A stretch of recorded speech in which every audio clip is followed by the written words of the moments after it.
Okay. Good episode overall, pretty solid. Um, there were quite a lot to kind of enjoy in there, even if it wasn't like the greatest kind of storyline or whatever. Like a one-off kind of feel, but it was still fun. I did enjoy watching it.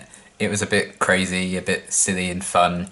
I like how it kind of did commit to the whole idea of someone just going crazy for someone and doing all these crazy things for them. Kind of like what Buffy and Dawn were talking about at the start of the episode. Dawn was kind of saying, I don't understand how you could do all these crazy things for someone you love or whatever like that.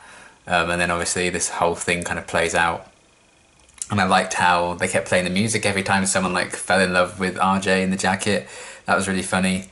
And it just kind of felt like those stereotypical kind of teen shows or movies where a girl sees a guy walking down a corridor, that music's kind of playing, like, oh my god. I liked how they kind of were playing into that a bit, and clearly there's a lot of self-awareness that I think is what made the episode more of a success than it would have been otherwise. Buffy does tend to do that, it's more like a commentary on things when it does certain tropes. It's not like it just outright does the tropes most of the time. So yeah, I did enjoy that aspect of things. I think just because it was an enchanted jacket, so I feel like I just missed like a good baddie to fight, I feel like I missed a weird like monstery thing. I guess that's why they put that scene in with Anya in the beginning when she was getting attacked by something, and Buffy saved her, just so they could have like a creature in the episode. Because the problem to solve here was a jacket, so yeah. And even then, I wish we'd gotten answers about where it came from. It's been like passed down from like generations or whatever, but I guess we'll never know the true mystery. Maybe that's in the comics. Is there a comic all about the jacket? That'd be funny. So yeah, the kind of, I guess, completionist in me, maybe. I don't know if that's not the right word, but you know what I mean. I kind of wish we knew where that came from. It would be interesting if they keep showing RJ a bit and we see that he's just not as popular anymore and stuff. That'd be really sad, but that's kind of the effect of the jacket. But I did like that they could play around, at least in like the early part of the episode when it was mainly just Dawn who was getting affected by it. It was like, is Dawn just really infatuated and that's making her a bit bitchy? Or is something really going on here? And then obviously we see that that's the case when Buffy kind of gets involved in it and stuff. But the jacket itself, I like that it wasn't too overpowered and stuff, that everything went right for the owner. It was just like some people around him would like fall for him. But, he still didn't get the quarterback position and stuff like that until Dawn pushed the guy down the stairs. But again, driven by a spell, that is the key thing here. It did turn a lesbian into someone who wanted RJ and then wanted to turn him into a woman. So it's interesting kind of, do you hold him responsible and stuff like that? You probably maybe hold it a bit more against Xander when he was like, I did try it on, and that's the only reason he didn't really wear it and properly use it. That's not great, but everyone else was kind of unknowingly influenced by it, and it did provide a few good laughs, I suppose. And I did like how Buffy and Dawn kind of really became aware of what was going on, even before the jacket was destroyed. I did enjoy that, and it was just like Buffy's love for her sister and seeing her potentially like kill herself. It was like, oh my god, this is ridiculous. We're clearly being affected by something here. I liked that happened, and it wasn't like, oh, they destroyed the jacket just in time for Buffy to save Dawn from the train. I'm glad that happened, and then they could destroy the jacket. Because, that sisterly kind of bond that Buffy and Dawn have, I always really enjoy. So I like that they kind of put a showcase on that, and that actually snapped them out of it for the most part, and then the jacket was wrecked. I enjoyed that. And it seems RJ didn't know that the jacket did that. He didn't really fight to get it back when Xander and Spike nicked it. So I'm guessing he didn't really know that had that effect, which is probably for the best, because otherwise he would have been a real jerk, RJ. But that's not the case. But still, interesting kind of concept for an episode. And it did allow the characters, I guess, to have at least the actors, I guess, more so than the characters, to have a bit of fun and do different kind of things and just be a bit silly. You know, whenever they have like a spell going wrong kind of episode, like Something Blue or Tabula Rasa and stuff, it's probably a lot of fun for the actors to kind of do that. And this was an example of that. I don't think it was like the strongest example of it that we've seen, but it was still an interesting idea. I like how they kind of played into the, you know, teen romance, the high school romance. You know, oh yeah, we're going to be together forever. You're my one true love. And kind of talking about Dawn's loneliness again and feeling kind of left out, because at the start when she was trying to talk to RJ, he was kind of very much involved in this other group of friends. They kind of excluded her a bit.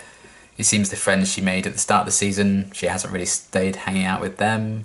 She kind of lost a friend in Cassie a few episodes ago.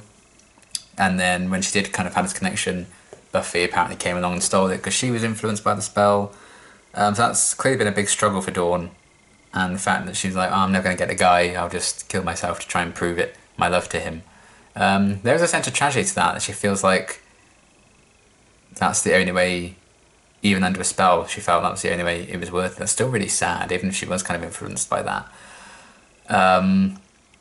And then the montage of them all going off to like do separate things. I liked Wood in this episode as well. He had a few funny lines with RJ, and then Buffy trying to kill him, and Spike was like, no!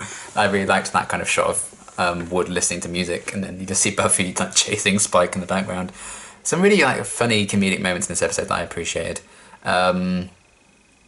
Especially because, you know, the last couple of episodes were quite serious and stuff like that. So it was nice to have a bit of a fun one, as long as you don't think too hard about like the spell and actually how awful and horrible it is, and the potential abuse that could come if that jacket had fallen into the wrong hands, you know. But I think there's always kind of that layer when it comes to some Buffy storylines, and you just need to go with what the episode's giving you and not think too much about other connotations at times, because then it would just ruin the episodes and there'd be no fun. But it's a difficult balance, I think, with that. So yeah, that was enjoyable. And I love the stuff with Buffy and Anya near the start. Buffy was like, you shouldn't be alone in all of this, and that can tie into Dawn's loneliness a bit later on. I'm really glad that those two particularly had a scene together after the last episode where they're like fighting to try and stop each other, kill each other, whatever. And there's kind of a bit left unsaid almost from that episode, and now Buffy's still like, you're my friend, I'm checking up on you. Clearly they've moved a bit, you know, they've moved on from that, and Anya's still very much struggling with being mortal because she can't really defend herself from people attacking her. I really liked that, and that Anya does seem to be properly still included in the main group and she's not going to be excluded. That's great, because that was obviously a big problem with like Cordelia in season 3 after she broke up with Xander. So they've definitely addressed and fixed that, so that's great. I'm glad we're going to see a lot more of Anya, and the fact she's still kind of like, I need to find myself. That's really enjoyable. Spike is living with Xander now, so it was interesting when those two lived together a bit in season 4, so could be some stuff there. I actually really liked the dynamic between the two of them, and the idea of Spike getting out of the basement is actually going to help him, I think. That makes sense. I like that. He's maybe not torturing himself as much. I think that should really help with his kind of character journey and my journey with him. And what Buffy was kind of saying about, you know, the things she's doing to help Spike, and should she really be doing that? Does he really deserve that?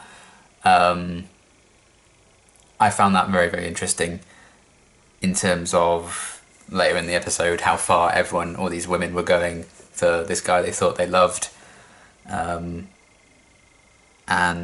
who was Buffy talking to before? I think she was talking to Dawn. And it's like, you know, you think this is love, but it's not really, and that it's like you see it as love, and that's kind of how she was talking to Spike at the end of last season. We know how obviously that played out. So they tied a lot back into that storyline. I'm glad they're not shying away from the fact that, you know, seeing red did happen, and that's a big deal. They keep mentioning the fact that, you know, there was an attempted rape. They're not even shying away from the word rape, which is good. But it's still a healing process, and I like that they're doing that. And if we get a bit more of this Spike, I'm all for it. I liked him kind of helping out with Xander and stuff like that. But I also like that they're not completely glossing over it and being like, oh, you know, Spike's fine now, we can all be okay with him. Xander's clearly not okay with that. Dawn wasn't okay with it either. And then when Spike touched Buffy, you know, she was like that. She's like still kind of recovering from that. So yeah, it's a healing process, but I feel like we made some big steps and paved way, and I enjoyed Spike actually helping out and doing his bit. yeah, he's kind of just there to do what he needed to do. It's not like the storyline was particularly about him or anything. So I think that definitely helps in terms of progression for his character and his redemption, the fact that he has a soul now. I imagine we'll get a lot more explanation of that as time goes on, and maybe even an episode all about Spike and what he's going to be doing now, which will probably also help a lot. So we'll see. But I did actually enjoy Spike in this episode, which is good. So yeah, I liked everything with that. And yeah, all the women going off to do their different things, and the fact that most of them got stopped, and then Anya actually robbed this bank, and the ending, she was like, I'll buy some ice cream, shall I? That was funny. So even when she's just mortal again, she can still do like these crazy things. Yes, it was influenced by a spell, but she still can be capable of quite insane acts. The fact that she robbed this bank, like, Jesus.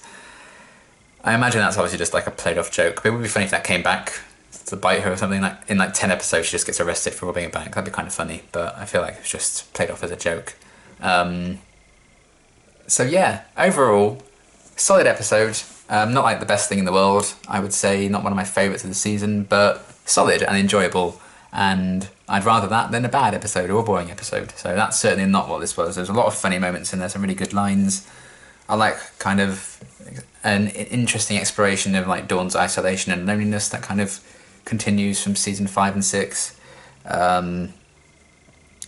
The concept of the enchanted, possessed kind of jacket thing's interesting. I wish we'd gotten maybe a bit more of like origin for that. The Xander and Spike dynamic was interesting. I did enjoy Spike in this episode. That's a big step forward. I liked Buffy coming to her senses when she saw that Dawn was in danger, and that made her kind of snap out of things even before the jacket was destroyed. Exploring that kind of really nice sisterly bond. The fact that they mentioned Joyce a few times as well, strengthening that. The fact that Buffy needs to kind of be almost a mother to Dawn and a sister. I liked Wood's scenes. He was funny. He had a few good lines, and yeah, just the commentary on how crazy and how far people may go to prove their love to someone, especially in high school, because they all kind of acted like high school girls when they're like, oh, I love him the most, blah blah blah. Kind of commentary on that, and they really committed to the bit with like the music and the way it was edited when they were all off doing their own separate ways of proving their love.